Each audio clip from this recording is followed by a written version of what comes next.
Bonjour, bienvenue sur la chaîne Canavira Verrette. Dans cette vidéo, je vais vous présenter ceci. J'ai eu la chance, il y a quelque temps, de gagner donc chez le Crida Mouche. Donc il est assez rare que je joue à des jeux par internet. Et là j'en avais profité donc pour surtout inviter les copains. Et finalement, j'ai gagné donc cette mouse. Cette mouse est composée d'une plombée qui est interchangeable. Donc là, c'est un 16 grammes. Donc du corps, un bucktail en rouge et noir et d'un LS en biqueux. Tout ça armé d'un triple.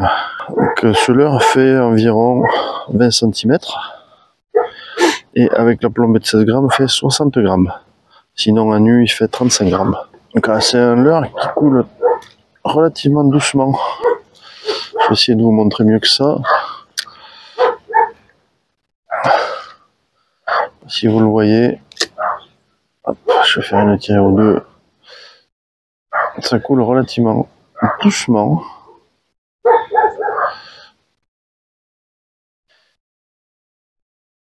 Alors, en animation en linéaire, ça a tendance à vriller un petit peu, à tourner, mais ça fait une énorme bouchée, ce qui peut être parfait donc, pour les brochets. Donc pour un leurre fait main, la finition est plutôt pas mal. Elle est vraiment bien finie. Bon, il y a quelques petits défauts, mais c'est fait main, donc c'est jamais parfait. Après, je suis pas sûr que dans des leurres commerciaux, vous ayez une aussi belle qualité, surtout sur le tissage des fibres. Donc il y a plusieurs ligatures pour maintenir toutes les fibres, et ça a l'air vraiment costaud. Donc le leurre, je viens de le recevoir, je l'ai testé un petit peu, j'ai toujours pas touché de poisson avec. Et je pense que quand ça va toucher, ça risque d'être du joli poisson, connaissant mes poissons ici. Là, je vais vous montrer également comment ça se lance.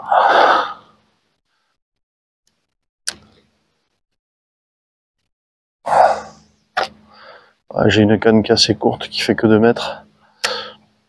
Donc qui est donnée pour une 15-60. Et on est quand même relativement confort. En animation, je pensais qu'avec le bucktail, ça prendrait du poids. En fait, pas du tout. Ça s'anime super bien. C'est vraiment un leurre super agréable.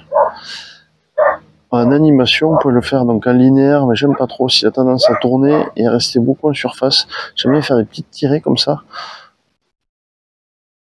Une tirée, vous avez le paddle qui s'anime. Quand vous relâchez, ça descend tout doucement, droit.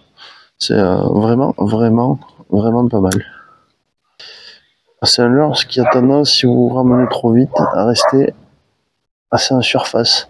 Il faut le laisser vivre un petit peu. J'ai choisi cet endroit également car c'est très encombré, il y a énormément d'herbes, d'herbiers, et malgré ce triple qui est en ventral, ça passe quand même bien au-dessus. Je me suis pas accroché aucune fois sur un bout de triple. Et à la descente, c'est un leurre qui passe assez bien donc dans les herbiers. Après des coussins, dès que ça accroche un peu, hop, vous relevez et vous laissez faire. Voilà, c'est la deuxième fois que ça m'arrive. Donc le triple peut se prendre dans le LS, mais ça continue quand même à nager. Il y en a toujours un qui nage. C'est vraiment pas de bol de prendre les deux. Et on a quelque chose de vraiment très sympathique. Que je vous conseille si vous voulez ce type de leurre, de prendre contact avec le Crida, qui vous donnera ses tarifs. Et ces tarifs, je sais qu'il fait plusieurs tailles et plusieurs coloris. Donc n'hésitez pas à le contacter. Pour moi, je trouve que c'est une très belle surprise. La bête, ça fait vraiment une très belle bouchée pour le brochet. Voilà, cette vidéo est maintenant terminée. Je vous remercie de l'avoir suivi. À bientôt.